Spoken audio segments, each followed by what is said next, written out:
மகாராஷ்டிரா மாநிலத்தில் மறுபடியும் பாஜக ஆட்சி அமைக்க வாய்ப்புள்ளதாக இப்போது இந்த நேரத்துக்கான கருத்து கணிப்பு முடிவுகள் தெரிவிக்கிறது. இந்த மகாராஷ்டிரா மற்றும் ஜார்க்கண்ட் இந்த இரண்டு மாநிலங்களுக்கான சட்டப்பேரவை தேர்தலுமே இந்தியா முழுக்கவே கவனிக்கப்படக்கூடிய ஒரு தேர்தலாக மாறி இருக்கிறது. என்ன காரணம் அப்படின்னா 2024 லோக்சபா எலெக்ஷனில் வந்த ரிசல்ட்ஸ், அதுக்கப்புறம் நடந்த ஹரியானா சட்டப்பேரவை தேர்தல், இந்த தேர்தல் முடிவுகளில் லோக்சபா எலெக்ஷனை பார்க்கும்போது அது இந்தியா கூட்டணிக்கு ஒரு வெற்றின்னு பார்க்கப்பட்டது. பாஜக ஆட்சிக்கு வந்தாலும் அவங்க ஒரு மைனாரிட்டி கவர்மெண்ட்டாக தான் இருக்காங்க, ஆனால் இந்தியா கூட்டணி ஒரு வலுவான எதிர்கட்சியாக உருவாகி இருக்கு அப்படிங்கிறத லோக்சபா எலெக்ஷன்ஸ் முடிஞ்சதுக்கு அப்புறமா ஒரு பெர்செப்ஷனாக எல்லாருமே பேச ஆரம்பிச்சாங்க.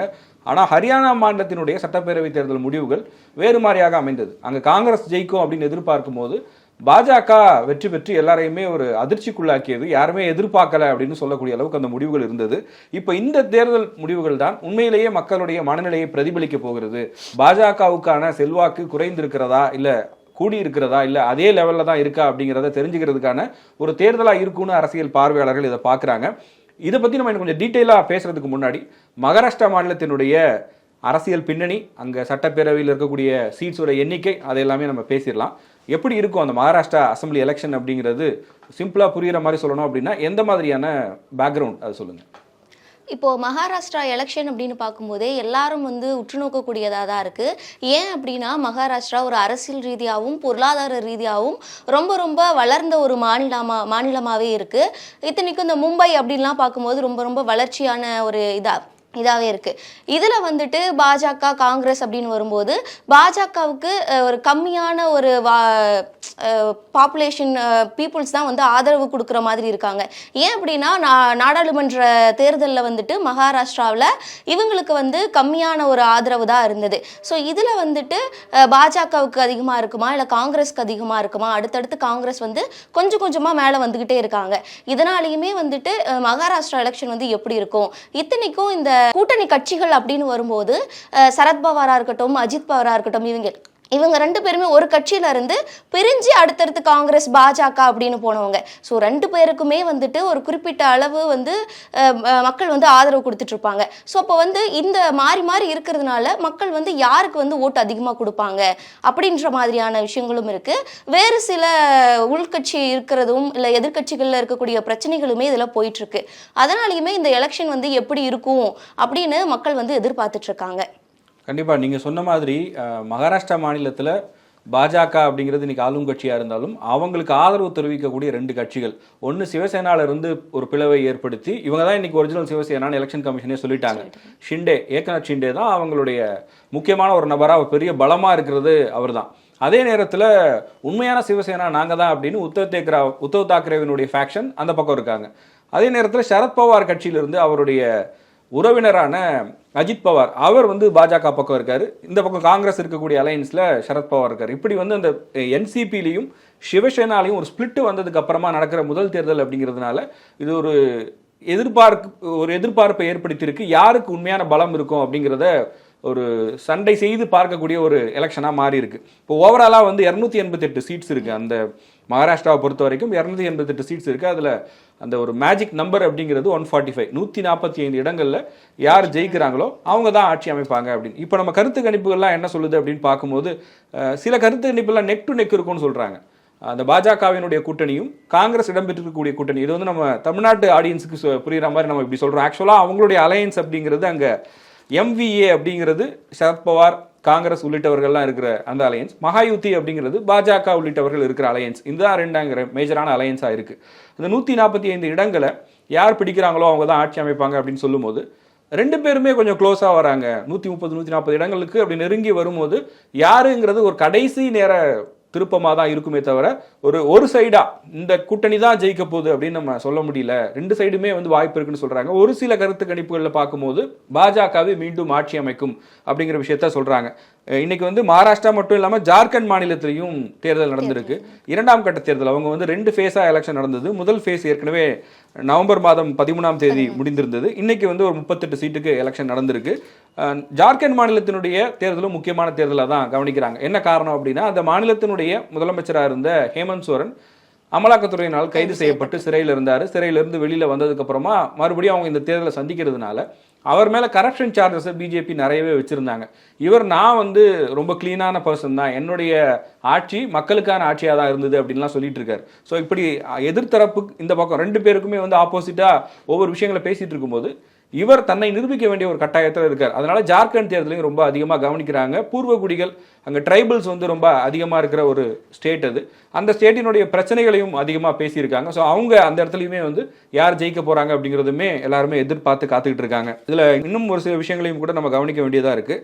இந்த 288 தொகுதிகள் அப்படிங்கிறதுல மகாராஷ்டிராவை பொறுத்த வரைக்கும் சுமார் 9.7 கோடி வாக்காளர்கள் இருக்காங்க. கேண்டிடேட்ஸ் மட்டும் பார்த்தீங்கன்னா இந்த எலெக்ஷனில் 4136 பேர்.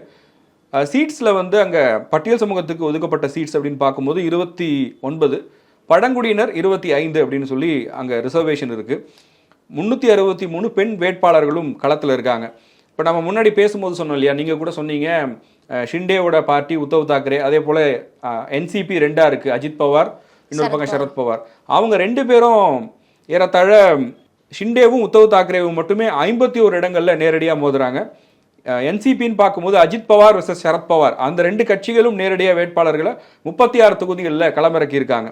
இது ரொம்ப கவனிக்க வேண்டிய ஒரு விஷயமா பார்க்கப்படுது. இப்போ அங்கே எதிர்கட்சியாக இருக்கக்கூடிய மகா விகாஸ் அகாதி, அதில் தான் சரத் பவார் இருக்காரு. அவங்க என்ன சொல்கிறாங்க அப்படின்னா, இந்த தேர்தலில் நாங்கள் வெற்றி பெற்று ஆட்சிக்கு வருகிற பட்சத்தில் நம்ம தமிழ்நாட்டில் இருக்க மாதிரியே உரிமை தொகை கொடுக்க போகிறோம் அப்படின்னு சொல்கிறாங்க. அதே வாக்குறுதியை பிஜேபியும் கொடுத்துருக்காங்க. என்ன வித்தியாசம் அப்படின்னு பார்க்கும்போது, ஒருத்தர் வந்து 2100 ரூபாய் கொடுப்போம் அப்படின்னு சொல்கிறாங்க, இன்னொருத்தர் நாங்கள் ஆட்சிக்கு வந்தால் 3000 ரூபா கொடுப்போம்னு சொல்கிறாங்க. இதுதான் வித்தியாசமாக இருக்குது.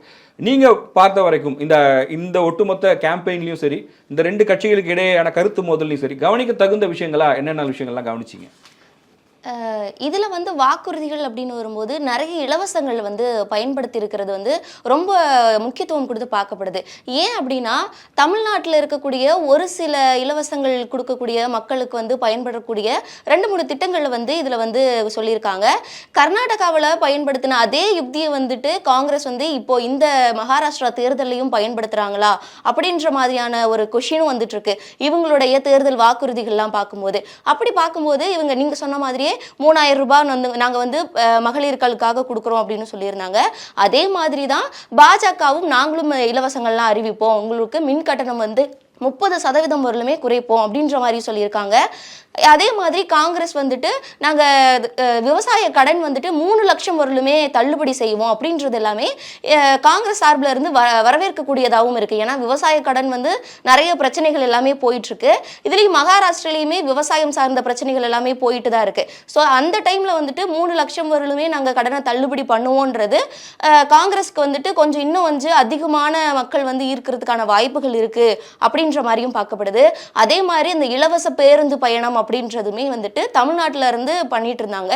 இப்போ அது வந்து காங்கிரஸும் அறிவிச்சிருக்காங்க, பாஜகவும் நாங்கள் அதையே இது பண்ணுவோம் அப்படின்ற மாதிரியுமே சொல்லியிருக்காங்க. ஸோ இந்த மாதிரி நிறைய திட்டங்கள் வந்து மக்களை ஈர்க்கிற விதமாக வந்து அறிவிச்சிருக்காங்க. அதே மாதிரி காங்கிரஸ் வந்து ஒரு வருஷத்துக்கு 6 சிலிண்டர் வரலுமே நாங்கள் 500 ரூபாய் விலைக்கு கொடுப்போம் அப்படின்னு சொல்லியிருக்காங்க. ஏன்னா சிலிண்டர் ரேட் அப்படின்றது நாளுக்கு நாள் அதிகரிச்சுக்கிட்டே இருக்கு. அது வந்து மக்கள் மத்தியில் ஒரு அதிர்ச்சியை ஏற்படுத்திட்டே இருக்கு.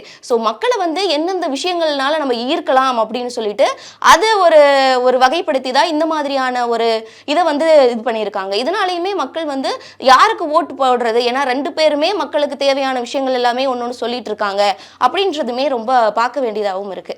நிச்சயமா இது தாண்டி கீ இஷ்யூஸா என்னென்ன இருந்தது அப்படின்னு பார்க்கும்போது, ஜாதிவாரி கணக்கெடுப்பு அப்படிங்கிறத அங்கே அதிகமாக அரசியல் கட்சிகள் பேசியிருக்காங்க. இடஒதுக்கீடு குறித்தும் பேசப்பட்டிருக்கிறது. மராத்தா ரிசர்வேஷன் பற்றி பேசியிருக்காங்க. அதே நேரத்தில் ஓபிசிகளுக்கு யார் ஆதரவு, இப்போ பிஜேபியோட பெரிய ஸ்ட்ரென்த் அங்கே என்னன்னு பார்க்கும்போது ஓபிசிக்களை வந்து ஒருங்கிணைச்சு வச்சிருக்காங்க. ஓபிசியினுடைய வாக்கு வங்கியில் தான் பாஜக பெரிய அளவுக்கு ஜெயிக்குதுன்னு சொல்கிறாங்க. பிஜேபிக்கு இன்னொரு சேலஞ்ச் என்ன அப்படின்னா, என்னதான் அவங்க வந்து 2019 எலெக்ஷனில் வந்து பெரிய நம்பர்ஸில் வின் பண்ணியிருந்தாலும் கடைசியாக நடந்த 2024 லோக்சபாவில் அவங்களால பெரிய அளவுக்கு பண்ண முடியல. 2019 நம்பரையும் நம்ம கொஞ்சம் பார்த்துடலாம். அப்போ வந்து பிஜேபி மொத்தம் இருக்கக்கூடிய 288 இடங்களில் பிஜேபி 105 இடங்களில் ஜெயிச்சிருக்காங்க. சிவசேனா அப்போ வந்து ஒருங்கிணைந்த சிவசேனாவாக இருக்காங்க. அப்போ ஏக்நாத் ஷிண்டேலாம் வந்து உத்தவ் தாக்கரே கட்சியில் தான் இருக்காரு. அப்போ வந்து 56 இடங்கள் ஜெயிக்கிறாங்க. ஒருங்கிணைந்த தேசியவாத காங்கிரஸ் 54 இடங்கள்லையும், காங்கிரஸ் கட்சி 44 இடங்கள்லையும், பிற கட்சிகள்லாம் 29 இடங்கள்லையும் ஜெயிக்கிறாங்க. ஆனால் இது 2024 எப்படி மாறுது அப்படின்னா, பெருமளவுக்கான எண்ணிக்கையில் எம்விஏ கூட்டணி, அவங்க வந்து ஜெயிக்கிறாங்க. எந்த அளவுக்குன்னா 30 இடங்கள்ல அவங்க ஜெயிக்கிறாங்க. பிஜேபி வந்து ஒரு 18 இடங்கள்ல அந்த கூட்டணி மொத்தமாக சேர்த்து ஜெயிக்கிறாங்க. அப்போ அதை அசம்பிளி செக்மெண்ட்டாக கன்வெர்ட் பண்ணி பார்க்கும்போது என்ன ஆகுது அப்படின்னா 153 இடங்கள்ல எம்விஏ கூட்டணியும் 120 அந்த சொச்சம் இடங்கள்ல மகாயுத்தி கூட்டணியும் பிஜேபி இடம் பெற்றிருக்கக்கூடிய அந்த கூட்டணியும் முன்னிலையில் இருக்குன்னு சொல்றாங்க. ஸோ அந்த நம்பர்ஸை வச்சு பார்க்கும்போது லோக்சபால மக்கள் ஓட்டு போட்ட மாதிரியே இந்த எலெக்ஷன்ல அசம்பிளி எலெக்ஷன்லையும் ஓட்டு போட்டிருந்தாங்கன்னா ஆப்வியஸா அது வந்து இந்தியா கூட்டணியாக இருக்கிற அந்த ஸ்டேட்ல எம்விஏவாக இருக்கக்கூடிய காங்கிரஸ் மற்றும் சிவசேனா இவங்க எல்லாம் இருக்கக்கூடிய அந்த கூட்டணி தான் ஜெயிக்கும் அப்படின்னு சொல்றாங்க. பட் ஆனால் கருத்து கணிப்பு முடிவுகள் அப்படிங்கிறது கொஞ்சம் நெக் டு நெக் இருக்கும் அப்படிங்கிற மாதிரி வந்திருக்கிறது. இதில் வந்து காங்கிரஸ் கட்சியினுடைய ரோலும் நீங்கள் சொன்ன மாதிரி ரொம்ப முக்கியமானதாக தான் இருக்குது. ஏன்னா அவங்க நேஷனல் லெவலில் பார்க்கும்போது அவங்களுடைய இன்ஃப்ளூயன்ஸ் வந்து இந்த இந்தியா கூட்டணியில் பாஜகவை எதிர்ப்பதில் ரொம்ப பெரிய அளவுக்கு இருந்திருக்கு. ராகுல் காந்தியினுடைய பிரச்சாரமும் அப்படி இருந்திருக்கு. இந்த மகாராஷ்டிரா மாநில தேர்தல் காலத்திலையும் ஒரு பக்கம் பிரதமர் மோடியும் சூறாவளி சுற்றுப்பயணம் பண்ணார். ராகுல் காந்தியினுடைய பிரச்சாரமும் பெரிய அளவுக்கு அங்கே பேசப்பட்டது. அந்த அளவுக்கு வந்து ரொம்ப அழுத்தமான கருத்துக்களை அங்கே பதிவு பண்ணியிருந்தாரு. இப்போ இவங்க 2 பேருடைய பிரச்சாரம் எந்த அளவுக்கு எடுபட்டிருக்கு அப்படிங்கிறதையும் இங்கே பார்க்க வேண்டிய ஒன்றா இருக்குது. இதில் நம்ம முன்னாடி பேசின மாதிரி நீங்கள் அந்த விவசாயிகளுடைய கடன் தள்ளுபடி சொல்லியிருந்தீங்க, அதையுமே அதிகமாக பேசியிருக்காங்க. பெண்களுக்கான உரிமை தொகை, இந்த மாதிரி விஷயங்களுமே வந்து அங்கே ரொம்ப அதிகமாக விவாதிக்கப்பட்டிருக்கிறது. எந்த கட்சி ஆட்சிக்கு வந்தாலும் அங்கே வந்து ஒரு பெரிய சவால் இருக்கும்னு சொல்கிறாங்க. எப்படி நம்ம தமிழ்நாட்டில் கூட கடன் அப்படின்றது கடன் சுமை ரொம்ப பெருசாக இருக்கும், அதே மாதிரி மகாராஷ்டிரா மாநிலத்தில் தற்போதைய நிலவரப்படி 7.8 லட்சம் கோடி வந்து அங்கே கடன் இருக்குது. அந்த கடன் சுமையை வச்சுக்கிட்டு அவங்க எப்படி வந்து மக்கள் நலத்திட்டங்களை செயல்படுத்த போகிறாங்க. இன்றைக்கி வந்து ஜெயிச்சா நாங்கள் இவ்வளோ தரோம் அவ்வளோ தரோம்லாம் சொல்கிறாங்க. பட் இவ்வளோ பெரிய ஒரு கடன் இருக்கும்போது இதை எப்படி செயல்படுத்த முடியும் அப்படிங்கிற கேள்விகளையும் முன்வைக்கிறாங்க. மகாராஷ்டிரா மாநில தேர்தல் களம் அப்படிங்கிறது பிரச்சார ரீதியில் எப்படி இருந்ததுன்னு சொன்னீங்க. இந்த ரிசல்ட் அப்படிங்கிறது எந்த மாதிரியான ஒரு தாக்கத்தை ஏற்படுத்தும்னு ஊடகங்களெல்லாம் என்ன பேசுகிறாங்க, வட இந்திய ஊடகங்கள் என்ன சொல்லுது? இப்போது ரிசல்ட் வந்து எப்படி இருக்கும் அப்படின்னு பார்க்கும்போது என்னதான் வந்து எல்லாருக்கும் வந்து வரவேற்பும் இருந்துட்டு இருந்தாலும் 2 சைட்லையுமே வந்துட்டு ஒரு தாக்கத்தை ஏற்படுத்திகிட்டே தான் இருக்குது. நீங்கள் சொன்ன மாதிரி அந்த இடஒதுக்கீடு பிரச்சனைகளாக இருக்கும், இந்த மராத்திய இடஒதுக்கீடு, அவங்க சமூகத்தில் இருக்க பிரச்சனைகள் வந்து பாஜக ரீதியாக வந்து கொஞ்சம் அடிபடுறதுக்கான வாய்ப்புகள் இருக்குது. அந்த ஓபிசியிலேருந்து அவங்க வந்து பிரிச்சது அப்படின்னு சொல்கிறது. ஸோ அது வந்து பாஜகவுக்கு வந்து ஓட்டு வருமா அப்படின்ற மாதிரியான விஷயங்களும் இருக்குது. அதே டைம் வந்து காங்கிரஸ் பார்க்கும்போது இவங்களும் வந்து நிறைய இலவசங்கள்லாம் அறிவிச்சிட்டு இருந்தாலும் பாஜக தான் வந்து அங்க ஆளும் கட்சியா இருந்தாங்க. ஸோ அந்த இதுபடி பார்க்கும்போது இவங்களுக்கு ஓட்டு வருமா, ஏன்னா வந்து அதிகமான பாஜக ஆளும் கட்சியாக இருக்கும்போதே வந்து நிறைய வந்து இம்ப்ளிமெண்ட் பண்ணியிருப்பாங்க இல்லையா, நிறைய ஸ்கீம்ஸ்லாம் பண்ணியிருப்பாங்க. ஸோ அது மூலிமா வந்து பாஜகவுக்கு கிடைக்குமோ அப்படின்ற மாதிரியான விஷயங்களும் இருக்குது. இதில் பார்க்க வேண்டியதாக இருக்குது. எலெக்ஷனுக்கு அப்புறமான்னு பார்க்கும்போது 2 பேருமே வந்துட்டு கொஞ்சம் நெருக்கமாக தான் வந்துட்டு இருக்காங்க. அதிகமாக வந்து பாஜகவுக்கு இருக்கும் அப்படின்ற மாதிரியான ஒரு கருத்து கணிப்புமே இப்போ வந்துட்டு இருக்கு.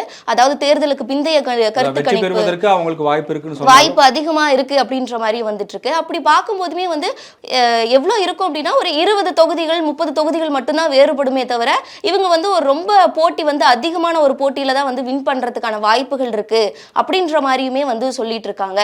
இதே தான் வந்துட்டு ஊடகங்களும் சொல்லிட்டு இருக்காங்க. மாறி மாறி வந்து அவங்க வந்து ஒரு பிரச்சாரத்தை மேற்கொண்டாலுமே அவங்க வந்து ஒவ்வொரு சைட்ல இருக்க பிரச்சனைகளும் அவங்களுக்குள்ள இருக்கிற ஒரு பெனிஃபிட்ஸையுமே வந்து முன் வச்சும் பேசிட்டு இருக்காங்க. ஓவராலா பார்க்கும்போது அங்க இருக்கக்கூடிய இடஒதுக்கீடு எப்படி இருக்கு, அவங்க கட்சிக்குள்ள இருக்கக்கூடிய பிரச்சனைகள்லாம் எந்த மாதிரி இருக்கு, அவங்களுடைய இலவசங்கள்லாம் எந்த மாதிரி கொடுத்துட்டு இருக்காங்க. ஸோ அதை வச்சு தான் வந்து ஊடகங்கள் வச்சு பேசிட்டு இருக்காங்க. இப்போ வந்துட்டு கருத்து கணிப்பு என்னவா இருக்கு, இப்போ வந்து எலெக்ஷன் முடிஞ்சிருச்சு. ஸோ தேர்தலுக்கு பிந்தைய கருத்து கணிப்பு அப்படின்ற ஒரு விஷயத்தையுமே இப்போ ஈடுபடுத்திட்டு இருக்காங்க. அதன்படி பார்க்கும்போது 20-30 தொகுதிகள் மட்டும்தான் வேறுபடும் அப்படின்ற மாதிரியும் பேசிட்டு இருக்காங்க. கண்டிப்பாக நீங்கள் சொன்ன மாதிரி தேர்தலுக்கு பிந்தைய கருத்து கணிப்புகளில் நெக் டு நெக் இருக்குது. ஜெயிச்சாலுமே பெரிய டிஃபரன்ஸ் இருக்காது, யாருமே சொல்ல முடியாது கடைசி நிமிஷம் வரைக்கும். அதுவும் அந்த கவுண்டிங் அப்போ என்னென்னலாம் நடக்க போகுது அப்படின்ற ஒரு பயம் வந்து இப்போவே அங்கே நிறைய பேருக்கு வந்திருக்கும். ஏன்னா ஈஸியாக ஒரு கட்சி ஜெயிக்க போகுது அப்படின்னா கொஞ்சம் அப்படியே செட்டில் ஆயிடுவாங்க. யார் வேணால் ஜெயிக்கலாம் அப்படின்னு சொல்லும்போது அந்த கவுண்டிங் பண்ணுற இடத்துல பெரிய பிரச்சனைகள் இருக்கும், தள்ளுமுள் இருக்கும். அது ஒரு பெரிய செய்தியாக மாறுவதற்கும் வாய்ப்பு இருக்குது. சாட்டர்டே கவுண்டிங் நடக்க போகுது உத்தரகண்டுக்கும் சரி மகாராஷ்டிராவுக்கும் சரி. இந்த மாநிலத்தில் 76 இடங்களில் காங்கிரஸும் பிஜேபியும் போட்டிடுறாங்க நேரடியாக. டைரக்ட் கண்டெஸ்ட் அப்படிங்கிறது ஒரு 76 இடங்களில் இருக்குது. பொதுவாகவே கடந்த காலங்களில் இப்போ ரீசெண்டாக அதாவது பாஜக ஆட்சிக்கு வந்த பிறகு இப்படி பிஜேபியும் காங்கிரஸும் நேரடியாக மோதக்கூடிய இடங்களில் பெருமளவுக்கு பிஜேபி தான் ஜெயிச்சிருக்கு அப்படிங்கிறது ட்ராக் ரெக்கார்டாக இருக்குது. அதை இந்த முறை உடைக்கணும் அப்படிங்கிறதுக்காகவே காங்கிரஸ் வந்து நிறைய தேர்தல் உத்திகளை பயன்படுத்தி இருக்கிறதா சொல்கிறாங்க. ராகுலுடைய பிரச்சாரம் மட்டும் இல்லாமல் திண்ணை பிரச்சாரம் வரைக்கும் வந்து அவங்க ரொம்ப தீவிரமாக மேற்கொண்டிருக்கிறாங்க. ஏன்னா அந்த ஸ்டேட் அப்படிங்கிறது ரொம்ப முக்கியமானது. மும்பை மாதிரியான ஒரு வணிக தலைநகரமாக இருக்குது. பெரிய அளவுக்கான தொழிலதிபர்கள், தொழில் நிறுவனங்கள் இருக்கக்கூடிய ஒரு மாநிலம். நீங்கள் சொன்ன மாதிரி விவசாயத்துக்கு முக்கியத்துவம் தரக்கூடிய மாநிலம். விவசாயம் சார்ந்த பிரச்சனைகள் இருக்குது. அங்கே ஜெயிக்கிறது அப்படிங்கிறது அவங்களுக்கு அடுத்தடுத்து வரப்போகிற தேர்தலுக்கான ஒரு நம்பிக்கை தரக்கூடிய விஷயமா மாறும். மகாராஷ்டிரா யார் கையில் இருக்கோ, எப்படி நம்ம உத்தரப்பிரதேசம் வந்து ஒரு டிசைடிங் ஃபேக்டராக இருக்கும், யார் யூபியை கைப்பற்றுகிறார்களோ அவர்கள் தான் ஆட்சிக்கு வருவாங்க அப்படின்னு ஒன்று இருக்கும். ஆனால் லாஸ்ட் எலெக்ஷன்ஸில் அது கொஞ்சம் மாறிடுச்சுன்னு வச்சுக்கோங்களேன். பட் அது ரொம்ப முக்கியமான ப்ராமினென்ட்டான ஸ்டேட்டாக இருக்க மாதிரி மகாராஷ்டிராவும் அப்படியான ஒரு மாநிலமாக இருக்கிறது. அப்படிங்கிறதுனால தான் நம்ம இந்த அளவுக்கு அதை விவாதிக்க வேண்டிய ஒரு தேவையாகவும் இருக்கிறது. இப்போ ஓவராலாக பார்க்கும்போது அந்த ஒவ்வொரு ஸ்டேட்லையும் இருக்கிற இஷ்யூஸாக இருக்கட்டும், இல்லை அங்கே தேர்தல் பிரச்சாரத்தில் முன்வைக்கக்கூடிய விஷயங்களை நீங்கள் சொன்னீங்க. இதை தாண்டி கவனிக்க வேண்டிய அம்சங்களாக நம்ம என்னென்னலாம் பார்க்கலாம் இந்த தேர்தலில்? மகாராஷ்டிரா என்னதான் வந்து முக்கியமாக பார்க்கக்கூடிய ஒரு தேர்தல் இதாக இருந்தாலுமே அங்கே வாக்கு பதிவு அப்படின்றது வந்துட்டு குறைவாக இருக்குது. ஏன் அப்படின்னு பார்த்தீங்கன்னா பாதி அளவுக்கு மட்டும்தான் வந்திருக்கு. 58% மட்டும்தான். இப்போ ஒரு 5-6 மணி நிலவரப்படி வந்து 58% மக்கள் தான் வந்து வாக்குப்பதிவே செஞ்சுருக்காங்க. மும்பை மாதிரி பெரிய நகரங்கள் இருந்தாலுமே என்னதான் வந்து தேர்தல் ஆணையர்லாம் வந்துட்டு நீங்கள் எல்லாருமே வந்து வாக்கு பண்ணணும், ஏன்னா வந்துட்டு இது ஒரு முக்கியமான எலெக்ஷன், நீங்கள் வந்து அடுத்து வந்து யார் வந்து உங்களை ஆள போகிறாங்கன்னு நீங்கள் பார்க்க போறீங்க, ஸோ வந்து நீங்க எல்லாருமே வந்து எலெக்ஷன் வந்துட்டு ஓட் போடணும் அப்படின்னு சொல்லியிருந்தாலுமே இந்த எலெக்ஷன் வந்துட்டு கம்மியான வாக்குப்பதிவு மட்டும்தான் செஞ்சிருக்காங்க. ஜார்க்கண்டை விட இது வந்து கம்மியா இருக்கு. ஜார்க்கண்ட் வந்து 60% மேல போயிருக்கு. ஆனா மகாராஷ்டிரா எலெக்ஷன் அப்படின்னு பார்க்கும்போது 58% அந்த மாதிரி தான் வந்திருக்கு. ஸோ இது ரொம்ப முக்கியத்துவம் கொடுத்து நம்ம பார்க்குறோம் அப்படின்றது இருக்கும்போது அங்க இருக்க மக்கள் வந்து இது அதிகமாக முக்கியத்துவம் கொடுக்கலையோ, ஏன்னா வந்து 2 கட்சிகளும் வந்து அவங்களுடைய அதிகபட்சமான ஒரு எஃபோர்ட் போட்டு இது பண்ணிட்டு இருக்காங்க. ஆனா மக்கள் மத்தியில வந்து என்ன நிலவுது, ஏன் வந்து இவங்க வந்து அதிகமான வாக்கு செலுத்துறதுல அதிகமான ஈடுபாடு காட்டுறது இல்லை அப்படின்ற ஒரு கேள்வியுமே எழும்பிட்டு தான் இருக்கு. கண்டிப்பாக நீங்கள் சொல்கிறது ரொம்ப முக்கியமான விஷயம். நம்ம தமிழ்நாட்டில் கூட பார்த்தோம் அப்படின்னா ஒவ்வொரு தேர்தல்லையுமே கிராமப்புறங்களில் அதிகமான வாக்கு பதிவு இருக்கும். உதாரணத்துக்கு சொல்லணும்னா தருமபுரி தான் மோஸ்ட்லி எப்போவுமே ஒரு 80%க்கு மேலே போல் ஆகும். சென்னையில் தான் ரொம்ப லீஸ்ட்டாக இருக்கும். நிறைய படித்தவர்கள் இருக்கிற இடம், பெருமளவுக்கு வசதி வாய்ப்புகள் இருக்கிற இடம். இங்கே வந்து பார்க்கும்போது ஒரு 60% டச் பண்ணுறதே பெருசாக இருக்கும். அதே மாதிரி ஒரு மனநிலை தான் அங்கேயும் இருக்குது. பொதுவாக அந்த வாக்களிக்கிற பேட்டர்னில் வந்து பெரிய அளவுக்கு வாக்காளர்கள் வெளியில் வந்து ஓட்டு போடுறாங்க. ஒரு 80% மேலே ஓட் போலிங் நடக்குது அப்படின்னா மக்கள் வந்து ஆளுங்கட்சிக்கு எதிராக வந்து வாக்களிச்சிருக்காங்க, பெருமளவுக்கு இந்த ஆட்சியை அகற்றணும்னு ஓட்டு போட்டிருக்காங்க அப்படின்னு சொல்லுவாங்க. பட் ஆனால் அந்த ஓட்டிங் பேட்டர்ன் அப்படின்றது ரொம்ப மோசமாக இருக்குது, கம்மியாக இருக்குது அப்படின்னா மறுபடியும் அதே கட்சி, ஏன்னா அந்த வெறுப்பில் என்ன ஓட்டு போட்டு என்ன ஆக போகுது அப்படிங்கிற மாதிரி நிறைய பேர் ஓட்டு போடவே வராமல் இருந்திருப்பாங்க அப்படிங்கிற ஒரு விஷயமும் இருக்குது. பட் அது இதில் எது உண்மை, எப்படி இருக்க போகுது, கருத்து கணிப்புகள் உண்மையாக போதா பொய்யாக போதா அப்படிங்கிறத நம்ம கவுண்டிங் வரையும் வெயிட் பண்ணி தான் பார்க்கணும். கருத்துக்கள் என்ன, நீங்கள் என்ன நினைக்கிறீங்க மகாராஷ்டிரா எலெக்ஷன் பற்றியும் உத்தரகண்ட் தேர்தல் பற்றியும் உங்களுடைய கருத்துக்கள் என்னங்கிறத கமெண்ட் செக்ஷனில் பதிவு பண்ணுங்கள்.